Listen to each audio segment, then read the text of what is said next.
오늘 우리에게 주신 하나님의 말씀은 신약성경 야고보서 3장 13절부터 18절까지 말씀입니다. 허락하신 말씀을 봉독하겠습니다.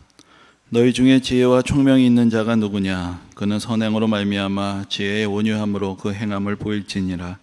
그러나 너희 마음속에 독한 시기와 다툼이 있으면 자랑하지 말라. 진리를 거슬러 거짓말하지 말라. 이러한 지혜는 위로부터 내려온 것이 아니요 땅 위의 것이요 정욕의 것이요 귀신의 것이니 시기와 다툼이 있는 곳에는 혼란과 모든 악한 일이 있음이라.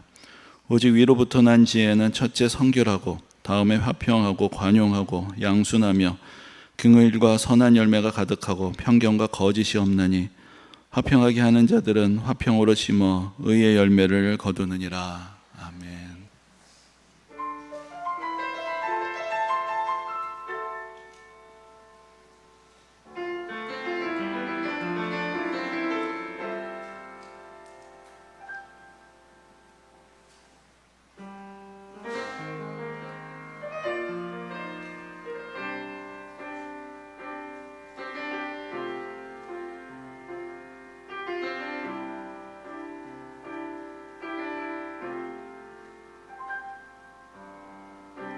전에는 어둠 속에서 죄악 따라 걸어왔던 나,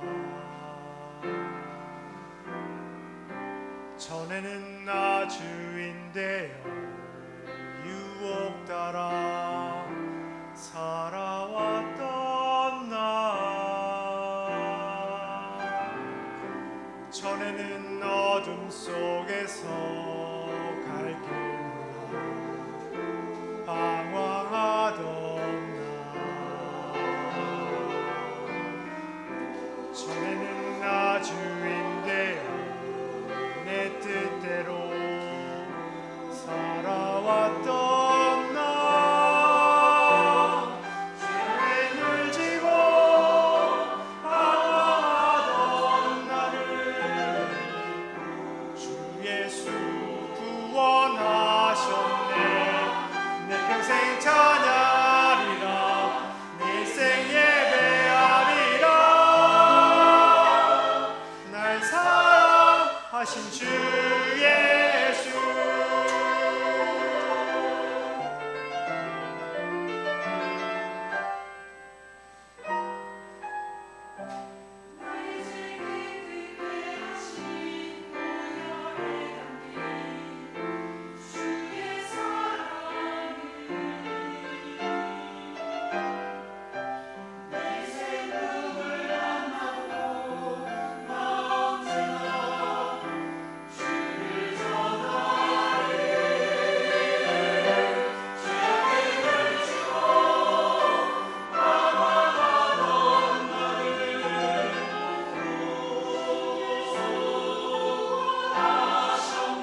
1983년에 노벨 문학상을 수상한 영국 작가 윌리엄 골딩의 파리대왕이라는 책이 있습니다. 전에도 한번 이 책에 얽힌 이야기를 좀 전해드린 적이 있는데 저거는 좀 특별한 인연이 있어서 또 오래 기억에 남는 그런 책입니다.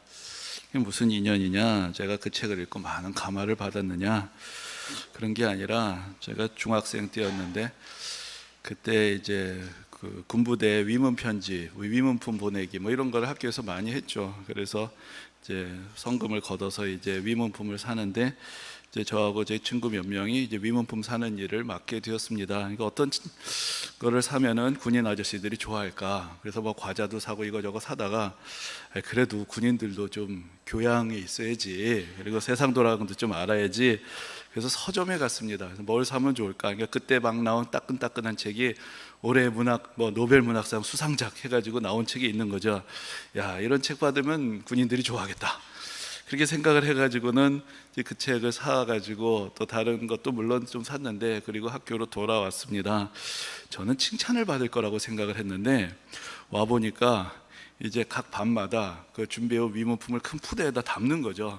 근데 과자만 잔뜩 산 반은 푸대가 이따만한데 우리는 그 거금을 들여서 책 한 권을 샀기 때문에 우리 반의 푸대가 제일 작았습니다. 그걸 보시고는 선생님이 야단을 치시는 거예요. 왜 이렇게 쓸데없는 걸 사가지고 이게 우리 반 푸대만 이렇게 보잘것없게 만들었냐는 것입니다.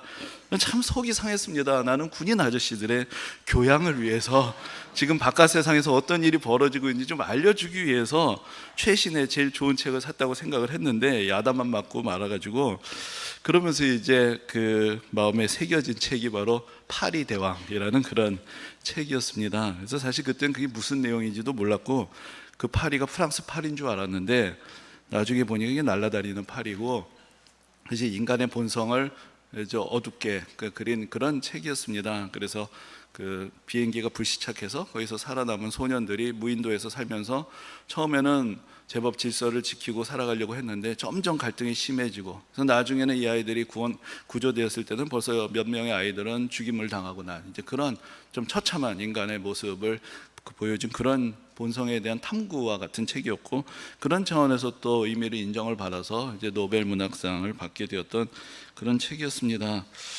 그런데 어떤 면에서 보면은 이 이야기는 그 인간의 본성에서 우리가 가지고 있는 선입관에 상당히 부응하는 이야기라고 할 수 있습니다. 인간이란 문명의 탈을 쓰고 있지만 사실 본성적으로는 여전히 야만인 것 같다라는 그런 생각들이 드는 경우들도 있기 때문입니다. 그런데 정말로 그럴까? 정말로 사람들이 그런 상황이 된다면 정말로 그런 반응밖에 볼 수 없는 것인가? 라는 의문을 가진 사람이 있었습니다. 그 사람이 이제 네덜란드의 작가인 리트허르 브레흐만이라는 사람인데 이 사람이 우리나라에서 휴먼카인드라는 제목으로 번역이 된 그 책을 저술을 했습니다. 이제 원래 제목은 네덜란드어로 직역을 하면 대부분 인간은 선하다. 이제 그런 뜻인데 그것을 이제 영어로 번역을 하면서 휴먼카인드라고 번역을 했는데 원래 휴먼카인드란 말은 그냥 인류라는 뜻이죠. 그래서 카인드라는 건 하나의 종류, 그래서 인류라는 뜻인데 또 묘하기도 거의 카인드란 말이 들어있으니까 그것을 이제 영어권에서 번역했던 사람들이 인간은 카인드, 친절하다라는 의미가 인간 안에 이미 들어있다. 좀 그런 의미로 그 번역을 했던 것 같고 우리나라 책도 그래서 휴먼카인드라는 그런 제목으로 번역이 돼서 나왔습니다. 근데 이제 그 책에 보면은 이 저자가 이 윌리엄 골딩의 파리대왕 얘기를 어렸을 때 읽고 의문을 가졌다는 것이죠. 정말 그럴까? 그래서 이제 그 알아보니까 윌리엄 골딩이 이것이 어떤 실제 있었던 이야기를 쓴 게 아니고 일종의 가상의 스토리를 구상을 한 것인데 그럼 실제로 이런 일이 일어났다면 어떻게 될까? 그래서 이제 여러 가지 기사를 찾아보면서 그 탐구를 하게 됩니다. 그러면서 발견하게 된 것이 1966년에 이와 비슷하게 여러 아이들이 무인도에 난파를 했다가 한 15개월 만에 다시 구조가 된 그런 사건이 있다는 것을 알게 됩니다. 근데 그것이 이제 오랜 세월이 지난 이야기이기 때문에 과연 그 현장에 있었던 사람들을 찾을 수 있을까 계속 찾고 찾는 가운데 드디어 그때 그 아이들을 만나고 구조했던 선장을 찾아냅니다. 그래서 그 선장과 직접 만나고 인터뷰를 하게 되는 내용이 거기에 담겨져 있습니다. 근데 이제 이 선장이 들려주는 이야기는 그 파리대왕의 이야기하고는 매우 달랐습니다. 그래서 이제 그 선장이 나중에 자기의 그 특별한 경험을 담아서 회고록도 썼는데 그 내용은 이렇습니다. 우리가 도착할 즈음 아이들은 이미 제대로 갖추고 살고 있었다. 먹을거리를 가꾸는 정원과 빗물을 모아두기 위해 속을 비운 나무둥치, 체력 단련장, 배드민턴장, 닭장, 언제나 꺼지지 않는 불. 이들은 낡은 칼 한 자루와 강한 의지를 가지고 모든 것을 해내었다. 그 아이들이 서로 간에 그 소설의 내용들처럼 서로 갈등하다 서로 죽이고 이렇게 됐던 것이 아니라 너무나 서로 협동하면서 어려움을 같이 극복해내는 그런 모습을 보여서 그 구조해낼 때 아이들이 너무나 건강한 상태였다라는 이야기를 들려주었습니다. 여러분들은 어떻게 생각하십니까?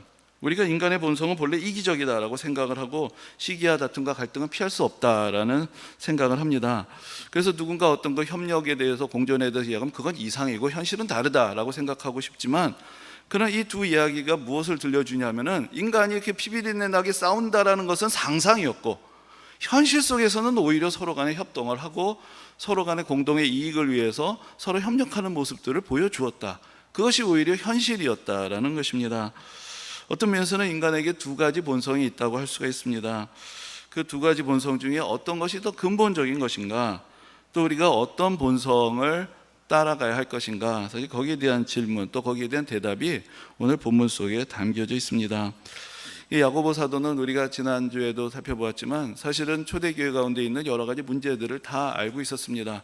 그래서 초대교회도 그렇게 완벽한 공동체가 아니었고 성도 간에 여러 가지 다툼과 갈등이 있었기 때문에 그것을 보면서 또 성도들을 지도하고자 하는 마음에서 이제 야고보서라는 편지를 쓰게 된 것입니다. 그래서 이제 지난주에도 본 것처럼 성도들 간에도 말로 인한 다툼들이 있고 그래서 서로 간에 싸움과 분쟁이 있었습니다. 근데 오늘 본문에서도 그러한 갈등이 일어나는데 그 갈등의 원인이 어디 있는가, 또 무엇이 근본적인 해결의 방법인가, 그것을 우리에게 보여주고 있습니다. 근데 이제 오늘 본문 서두에서 13절에 이런 말씀이 시작이 됩니다. 너희 중에 지혜와 총명이 있는 자가 누구냐? 근데 이 이야기는 그 바로 지혜와 총명이 있다고 생각하는 사람들이 사실은 문제를 일으키는 주범이라는 것을 우리에게 보여주고 있습니다. 그래서 많은 실수와 잘못들이 사실은 자기가 옳다라고 생각하고 자기가 똑똑하다라고 생각할 때 저질러집니다. 자기가 잘 모르겠다라고 생각할 때는 말하고 행동하기가 참 주저가 될 텐데 내가 옳다라는 확신이 있을 때 사실 우리는 그 거침없이 말하고 행동을 하게 되기 때문입니다. 근데 바로 그 순간에 우리가 어떤 선을 넘어서게도 되고 또 상황 판단을 잘못하게도 되고 또 여러 가지 또 실수들을 범할 수가 있게 되는 것입니다. 근데 사실 일부러 문제를 일으키려고 하는 사람들은 없을 것입니다. 근데 이제 뭔가 자기의 말과 행동에 적극적이 될 때는 내가 옳다는 확신이 있을 때 그때 그 확신 때문에 우리는 더 과감해질 수가 있습니다. 그래서 사람들이 자기가 옳다고 생각할 때 이제 다른 사람들을 바로잡아주고 고쳐주고자 하는 그런 생각을 할 수 있습니다. 물론 그것은 좋은 것이죠. 다른 사람들의 뭔가 잘못된 것을 간다고 할 때, 문제가 있다고 생각할 때 그것을 고쳐줘야 되겠다, 바로잡아줘야 되겠다, 그 동기 자체는 좋은 것이라고 할 수 있습니다. 그런데 이제 그것이 조금 엇나가게 되면 그것이 소위 우리가 말하는 지적질이 될 수가 있는 것이죠. 더군다나 이제 그리스도인들 사이에서는 이런 생각들이 듭니다. 어떻게 예수 믿는 사람이 그럴 수 있냐, 그런 말들이 이제 먼저 우리에게서 나아갈 수가 있습니다. 그리고 그 다른 사람들의 흠을 보면서 이제 불쾌하게 생각하고 어떻게 그럴 수가 있느냐라고 비판하다가 또 그것들이 갈등이 일어나게 되고, 그럼 너는 또 어떠냐, 또 대받아치게 되고 또 이상한 불편한 일들이 일어날 수도 있습니다. 그런데 여기서 이제 우리가 조금 생각해 봐야 될 것은 말한다는 것. 왜 우리는 말을 하는가? 사실 어떤 면에서 보면 그 말이 제일 쉽기 때문에 그러는 것이죠. 뭐가 문제다라고 지적하고 말하는 것, 그것이 어떻게 생각하면 우리가 할 수 있는 일 중에서 가장 쉬운 일이라고 할 수 있습니다. 나는 저 사람을 위해서 얘기를 한다고 하는데 내가 정말로 저 사람을 위하는가, 정말로 그 사람의 삶에서 문제가 해결되기를 원하는가, 정말로 내가 속해 있는 공동체가 더 선한 공동체가 되기를 원하는가, 아니면 이 기회에 나는 다르다, 나는 깨끗하다, 나는 저 사람과는 다르다라는 것을 드러내고자 하는 동기가 그 있는 것인가, 이제 그런 우리 분별이 우리에게 필요할 때가 있습니다. 그래서 오늘 본문에서 이렇게 우리에게 권면을 하고 있는 것입니다. 그렇게 자기가 똑똑하고 총명하다고 생각하는 사람이 있다면 그 사람은 어떻게 되느냐? 그는 선행으로 말미암아 지혜의 온유함으로 그 행함을 보여라 라는 것입니다. 내가 누군가를 정말로 바로잡아주고 고쳐주고 싶다면 먼저 자신의 선행으로 모범을 보이고 그 사람의 결함에 대해서는 온유함으로 감싸주면서 그 사람을 잘 품어주고 지도해주면 그 사람이 바뀔 수 있다는 것이죠. 근데 정말로 그 사람을 바꾸고자 하는 생각과 노력을 기울일 생각이 없이 오히려 그 사람을 지적함으로 나의 의만을 드러내고자 한다면 문제는 해결되지 않는 것이고 오히려 갈등은 더 커지게 되는 것인 그런 문제들, 그것이 반복되는 그런 상황들을 사실 우리에게 보여주고 있습니다. 그래서 사실 그런 것들이 우리 사회에서도 여러 공동체들 가운데서 일어나게 되는 것이죠. 문제를 실제로 해결하기 위한 길은 지난합니다. 또 여러 가지들을 고려하면서 생각을 하고 협력을 해야 됩니다. 근데 자기가 옳다는 걸 드러내는 거 쉽죠. 그냥 내가 목소리만 높이면 되는 것입니다. 그러나 과연 그것이 진정으로 문제를 해결할 수가 있는 것인가? 이제 14절에서 이렇게 말씀하는 것을 봅니다. 그러나 너희 마음속에 독한 시기와 다툼이 있으면 자랑하지 말라. 진리를 거슬러 거짓말하지 말라. 내가 뭔가 다른 사람에 대해서 비판하고자 하는 마음이 있을 때 그것이 나의 마음에 어떤 동기에서 나온 것인가, 그것을 살펴보라는 것입니다.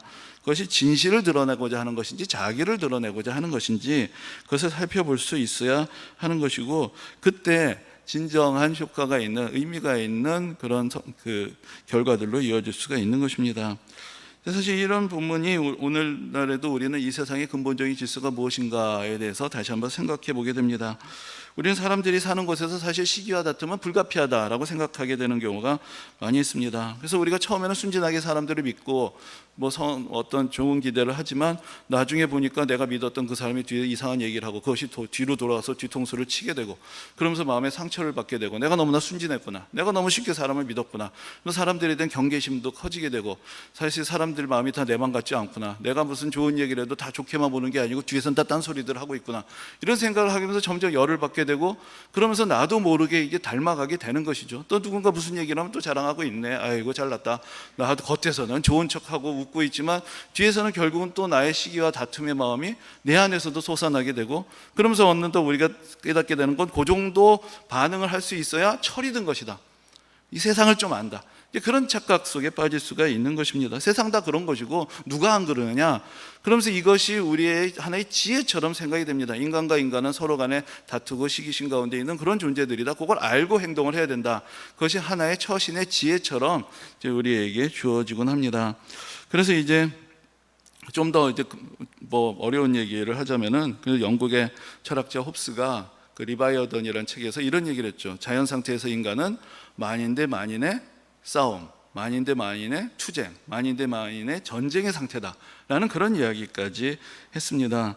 이 리바이어던이라는 책, 이 리바이어던이란 말은 원래 그 성경에서 나온 말인데 성경에는 그런 말이 없죠. 그런데 우리말 성경에 보면 리워야단이라고 그렇게 표기가 되어 있습니다. 근데 리워야단이라는 것은 사실 그게 중요한 존재는 아니고 욥기나 시편에 잠깐 나오는 어떤 일종의 그 당시 사람들이 바다에서 산다고 생각했던 괴물 같은 존재라고 할 수 있는데, 그것이 어떤 의미를 가지고 있냐면 인간이 제어할 수 없는 큰 힘을 가진 존재다라는 의미를 가지고 있습니다. 그래서 이제 홉스가 생각을 한 것은 인간의 이 자연 상태에서의 만인 대 만인의 싸움, 이것으로 인하는 갈등과 혼란을 벗어나려기 위해서는 사람들이 자기의 자유만 주장할 것이 아니라 자기의 권리를 위임을 해서 어떤 절대적인 주권자를 세워야 되고, 이 사람이 모든 사람들을 다스려서 질서를 잡아야 된다, 그래야 혼란에서 벗어날 수 있고 안정을 찾을 수 있다, 이제 그런 이야기를 하고 싶었던 것입니다. 그래서 이제 그 인간의 자연 상태 상황은 어떤 것인가, 왜 거기서 싸움이 나타나느냐, 세 가지 이유를 듭니다. 경쟁, 또 자기 확신의 결여, 공명심, 이것이 사람과 사람 사이를 싸우게 한다는 것이죠. 바로 오늘 본문에서 이야기하는 시기와 다툼하고 사실 같은 말이라고 할 수 있습니다. 그래서 그가 그 책에서 이렇게 표현합니다. 인간은 경쟁 때문에 이익 확보를 위한 약탈자가 되고, 자기 확신의 결여 때문에 안전분장을 위한 침략자가 되고, 공명심 때문에 명예 수호를 위한 공격자가 되는 것이다. 첫째는 타인과 그들의 처자, 권속 및 가축들을 지배하기 위해 폭력을 동원하는 것이고, 둘째는 자기 방어를 위해 폭력을 동원하는 것이며, 셋째는 한마디 말 혹은 단 한 번의 웃음 혹은 의견 차이 등 자신의 신상이나 자신의 친척, 친구, 민족, 직업, 가문에 대해 얕잡아 보는 사소한 표현들 때문에 폭력을 동원하는 것이다. 여기서도 보면 서로 간에 어떤 시기하는 말들이 결국 인간으로 하여금 격앙하게 되고 다툼에 이르게 되는 이제 그런 이야기들, 그것이 결국 사람과 사람 사이에서 다툼을 피할 수 없는 이유들이다라고 그렇게 이야기를 하고 있습니다. 근데 이제 뭐 사실 이 이야기는 많이 알려져 있는 이야기죠. 그런데 이제 그 홉스의 책을 보면은 크게 보면 두 가지 부분으로 나눠져 있는데, 앞부분은 어떤 인간의 이성적인 고찰을 통해서 인간의 본성이 어떻고, 그렇기 때문에 인간에게는 어떤 제도가 필요하다, 이런 얘기를 하는데, 뒷부분이 그리스도인들이 좀 흥미로운데, 뒷부분에는 성경을 가지고 똑같은 이야기를 다시 하기 시작합니다. 그래서 모든 것들이 이제 성경이란 어떤 책이냐, 성경이 그래서 우리에게 주는 교훈은 무엇이냐, 성경의 사례는 어떤 것이냐를 가지고 이제 똑같은 결론을 내리고 있는데, 사실 그러면서 이제 주장하는 것이 교회도 권력을 가져서는 안 된다는 것입니다. 교회가 지배하면 세상이 선해지느냐, 그렇지 않다라는 것이죠. 근데 이제 홉스가 살아가던 시대, 17세기 영국 사회가 극도로 혼란스러운 시대였는데, 그래서 여러 가지 전쟁이 있고, 심지어 이제 왕을 처음으로 이제 처단하게 되는 이제 그런 일들까지 벌어졌던 그 혼란과 혁명의 시대였습니다. 그런데 그 시대의 그 모든 갈등의 핵심 중에 하나가 바로 종교적인 다툼이었던 것이죠. 가톨릭과 또 영국의 성공회와 또 더 적극적인 개혁을 추진하는 사람들, 사실 종교적인 명분을 갖고 있던 사람들 사이에서 끊임없는 다툼과 전쟁까지 벌어지고 있었던 것이 그 당시 영국의 모습이었습니다. 그래서 이제 그 책에 보면 이런 이야기도 나옵니다. 교회가 구약 성경과 신약 성경에 나오는 하나님의 나라이다라는 교리가 이 땅에서 통용된 후 어떤 일이 벌어지는지 보라. 각종 교직을 둘러싼 야심과 경쟁이 만연하게 되었고, 특히 그리스도의 대리자로 군림할 수 있는 대권을 차지하기 위한 싸움이 이전 투구의 양상을 보이고 있지 않은가. 또한 공인으로서의 책무를 다해야 할 교직자들의 허식이 도를 넘어서고 있지 않은가. 목자라는 사람들이 이러고도 사람들의 마음에서 우러난 존경을 바라는가. 매우 신랄한 비판을 하는 것을 보고, 그렇기 때문에 교회는 물론이고 모든 이 세상의 사람들, 조직들을 다스릴 수 있는 그런 절대적인 주권을 누군가에게 위임을 해야 된다. 그래야 이 세상의 전쟁이 그치고 평화가 온다라는 그런 생각을 하게 되었던 것입니다. 이것은 상당히 가슴 아픈 이야기입니다. 우리가 성경에서 무엇을 읽는가? 사실 오늘 본문에서 야고보 사도도 인간에게 있어서 시기와 다툼을 보는가? 사실 교회 안에서도 지금 그것을 보고 있는 것이죠. 그러나 야고보 사도가 이야기했던 건 이것이 전부다라는 것을 이야기하는 것은 아니었습니다. 이것이 인간에게 드러난 하나의 지혜라고 생각할 수도 있다. 그러나 야고보 사도는 이렇게 얘기합니다. 이것은 땅의 지혜다. 이것은 땅의 지혜, 정욕의 지혜, 귀신의 지혜다. 이것이 인간의 전부는 아니다. 우리에게는 또 다른 지혜가 있다. 그것을 우리에게 가르쳐 주고자 합니다. 여러분, 하나님은 어떤 분이신가? 사실 겉으로 보이는 이 세상의 질서는 시기하고 다툼일 수 있습니다. 그러나 그럼 하나님께서는 그런 이기적인 본성을 가진 인간들을 지으시고 서로가 서로 간에 싸움질하는 것을 보시면서 잘 싸운다라고 그것을 보고 계시는 분이시냐? 과연 하나님께서 그렇게 잔인한 분이신가? 그럴 수는 없는 것입니다. 하나님께서는 근본적으로 이 세상을 하나님의 사랑의 원리로 지으셨습니다. 사람들이 하나님의 형상대로 지음을 받아서 그 사랑의 원리를 가지고 서로 협력하고 선을 이루고 살고, 그러면서 이렇게 우리에게 행복한 삶을 주신 하나님께 영광 돌리고 찬양하는 것, 그것이 하나님이 지으신 근본적인 가장 인간의 밑바탕에 깔려있는 그런 삶의 원리가 되는 것입니다. 여러분, 우리가 어떻게 생각하면 시기와 다툼과 이기심의 세계를 경험하는 것 같습니다. 그러나 꼭 그런 것은 아닙니다. 저는 가끔 그런 생각을 해보곤 하는데, 어떤 물질의 세계에 있어서는 사실은 어떻게 생각하면 인간이 가지고 있는 그런 본성이란 것이 결국은 시기와 다툼뿐이라면은, 그 시기와 다툼의 결과로 내가 모은 것을 얻었을 때 그 인간의 본성이 만족되는 결과 때문에 우리는 평안함을 느끼느냐? 사실 오히려 그렇지 않다는 것이죠. 그런데 오히려 내가 가진 것을 내어놓을 수 있을 때, 내가 가진 것을 베풀 수 있었을 때, 그때 우리에게는 더 큰 만족과 평화가 찾아오는 그런 경험들을 하곤 합니다. 그래서 우리가 선교 활동을 하거나 봉사 활동을 할 때 처음에는 사람들이 다 가기 싫어하죠. 힘들어합니다. 그러나 돌아올 때 하는 이야기들은 너무나 내 마음속에 큰 기쁨을 얻었다라는 이야기를 하면서 돌아오게 되는 경우들을 많이 볼 수가 있습니다. 자, 여기 사람들이 어떤 긍정적으로 생각하는 가치가 있습니다. 이쪽에는 돈과 명예라는 것이 있습니다. 요놈들은 이상한 게 가지면 가질수록 사람이 불안해지고 또 마음속에 어떤 갈등이 생깁니다. 근데 또 다른 것이 있는데, 그것은 바로 선과 자비와 긍휼이라는 가치입니다. 이런 것은 베풀면 베풀수록 내 마음속에서도 마음 평안이 찾아올 뿐만 아니라, 희한한 것은 내가 볼 때입니다. 누군가 내가 생각하기에 부당한, 내가 가지고 있는 것보다 더 많은 부와 명예를 가지고 있으면 바로 오늘 본문의 1번 원리처럼 시기와 다툼이 벌어지게 돼요. 지가 뭔데? 아니 저 사람이 참 잘 먹고 잘 사니까 참 복이 좋다가 아니라 누가 땅을 사도 사촌이 땅을 사도 배가 아픈 거, 그게 바로 사람의 마음인 것이죠. 그런데 누군가가 나보다 더 큰 사랑과 덕행과 어떤 헌신과 자비와 긍휼을 베푸는 모습을 볼 때 지가 뭔데 나보다 더 사랑이 많아, 이렇게 생각하는 사람은 별로 없는 것 같습니다. 내 마음까지도 따뜻해지고, 그래 사람 살만한 세상이구나, 정말로 저런 사람도 있다는 게 참 아름답고, 어떤 면에서 보면 내가 좀 부끄럽게도 느껴지고, 그것이 사람의 마음인 것이죠. 그러니까 인간의 깊은 본성에는 시기와 다툼만이 있느냐, 나보다 더 가진 사람은 무조건 시기하느냐, 그렇지 않습니다. 내가 사모하는 덕목들이 있는 것이죠. 내 마음의 밑바닥에서 이런 것들이 이 세상에 더 많아지는 것 그 자체를 기뻐할 수 있는 그런 가치들이 있고, 그것을 바라는 마음이 또 인간의 밑바탕에 있습니다. 그래서 하나님께서 하나님의 형상으로 지은 그 사람의 본 모습이 아직 사람들 마음속 깊은 곳에는 남아 있기 때문입니다. 그래서 오늘 본문에서 두 가지 이야기를 하는 것이죠. 이 세상에 두 가지 지혜가 있다. 하나는 땅의 지혜, 정욕의 지혜, 귀신의 지혜다. 이것은 시기와 다툼을 일으키고 혼란과 모든 악한 일을 만들어낸다. 그렇다, 우리는 이런 세상을 경험한다. 그러나 그것이 전부가 아니다. 그래서 또 다른 지혜가 있는데, 그것은 위로부터, 하늘로부터 오는 지혜이고, 이것은 어떠한 지혜냐, 성결하고 사람을 화평하게 하고 관용하게 하고 긍휼과 선한 열매를 맺는 또 다른 지혜가 있다. 이 지혜를 따를 때 교회뿐만 아니라 세상 가운데서도 화평이 일어나게 되는 것이고, 그것이 결국은 모든 사람들을 이롭게 하는 그런 세상을 만드는 것이다라는 것을 가르쳐주고 있습니다. 근데 우리가 여기서 그냥 좋은 말씀들이 이어지고 있는 것 같지만, 특별히 처음에서 보면은 성결 다음에 화평이라는 말이 나온다는 것, 그것을 우리가 좀 눈여겨볼 필요가 있습니다. 위로부터 난 지혜는 첫째 성결하고 다음에 화평하고 관용한다. 근데 여러분, 아까도 말씀드렸지만 스스로 내가 총명하다, 똑똑하다는 사람들이 문제를 일으키기가 쉬운데, 내가 성결하다, 나는 깨끗하다라고 생각하는 사람들이 사실은 화평을 깨뜨리는 경우들이 많은 것이죠. 그런데 오늘 본문에서는 성결하고 나면 그 다음에 화평하다라고 그렇게 말씀하는 것을 볼 수가 있습니다. 이 성결하다는 건 무엇인가? 사실 만약에 나는 스스로 깨끗하다고 생각하면 다른 사람은 더럽다는 얘기가 되는 것이죠. 그러니까 다른 사람들의 흠을 보고 내가 지적해야 되고 바로잡아야 된다고 생각을 할 수가 있는데, 이 성결함이란 것이 무엇인가?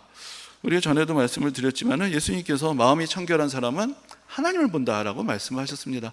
마음이 정말로 깨끗한 사람의 눈에는 뭐가 보이느냐? 다른 사람들의 죄와 흠이 보이는 것이 아니라 하나님의 거룩함과 영광과 사랑과 은혜가 보인다는 것이죠.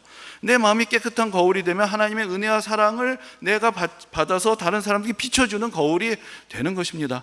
그래서 성결한 사람, 깨끗한 사람은 하나님의 은혜와 사랑을 있는 그대로 그 마음속에 느끼는 사람이 되는 것이지, 그것을 가리는 여러 가지 흠에서 벗어난 사람이 되는 것이고, 그 깨끗함에서 오는 그 하나님의 순전하신 은혜와 사랑이 바로 우리를 통해서 다른 사람들에게 전해지기 때문에 성결함이 화평에 이르게 된다, 이제 그런 말씀을 하고 있는 것입니다.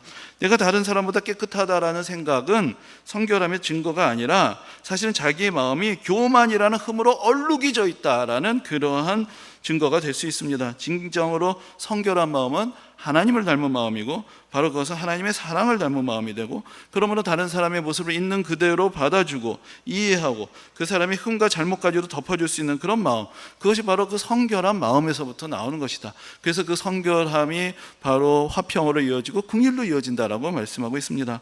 근데 많은 경우가 그렇지 않기 때문에 종교의 세계, 신앙의 세계, 교회 안에서도 그 성결함 때문에 사람들이 다툼이 일어나고 우월감을 이야기를 하게 되고 갈등이 벌어지게 되는 것이죠.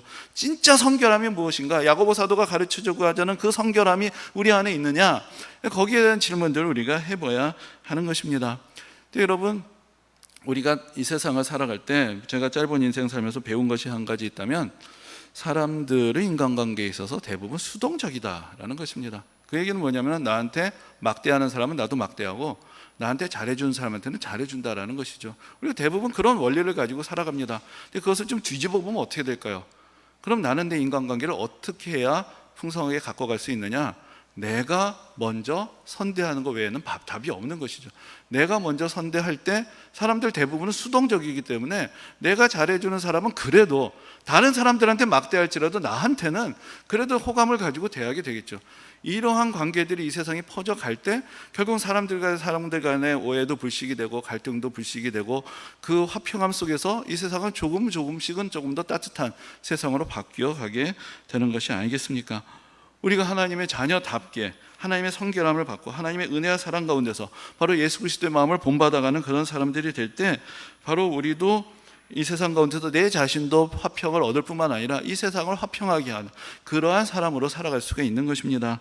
근데 오늘 본문 마지막에 이런 말씀이 있습니다. 화평하게 하는 자들은 화평으로 심어 의의 열매를 거두느니라. 근데 여기서 이제 또 의라는 말이 나오는데, 의는 깨끗한 만큼이나 사실 사람들에게 있어서 옳고 그름을 나누게 하고 갈등의 소지가 될 수 있는 것이죠. 의라는 건 옳고 그름을 가려야 되는 것인데, 그러려면은 부딪히는 것이고 나는 옳고 너는 틀렸다라는 것을 드러낼 수밖에 없을 것입니다. 그런데 사실 이 말씀이 성경의 주제와 같은 말씀입니다. 바로 우리가 지난번에 로마서에 대해서 쭉 살펴보았지만, 하나님은 어떻게 하나님의 의로우심을 나타내셨습니까? 심판과 정죄로 나타나신 것이 아니라 예수 그리스도 안에 있는 사랑과 용서로 바로 예수 그리스도를 우리의 죄를 위한 속죄제물로, 화목제물로 삼으심으로 바로 하나님의 의로우심을 나타내셨다. 그것이 바로 로마서에 나타나는 사도 바울의 가르침이었습니다. 그 의로움은 어떻게 이루어졌느냐? 용서와 사랑으로 의로움이 이루어졌다. 진정으로 이 세상 사람들이 이루어지는 길은 무엇이냐? 정죄와 심판이 아니라 용서와 사랑이었다. 결국은 화평이, 사랑이, 은혜가, 용서가 의의 열매를 만들어낸다. 사실 그 이야기를 야고보 사도는 여기서 매우 함축적으로 우리에게 해주고 있는 것입니다. 자, 우리에게는 두 가지 지혜의 음성이 여전히 속삭입니다. 이 세상은 시기와 다툼의 세상이다. 너도 거기서 밀려서는 안 된다. 그러나 우리에게 또 다른 음성이 있습니다. 그것은 하늘의 지혜에 대한 음성이고, 그것은 우리가 성결하고 화평하고 긍휼히 여기고 온유하기를 우리에게 권하고 있습니다. 어떤 길이 우리에게 진정한 평화를 줄까요? 어떤 길이 우리에게 진정한 만족과 기쁨을 주는 길일까요?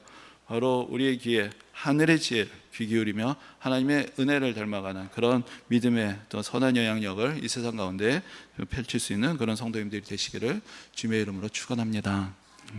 아멘.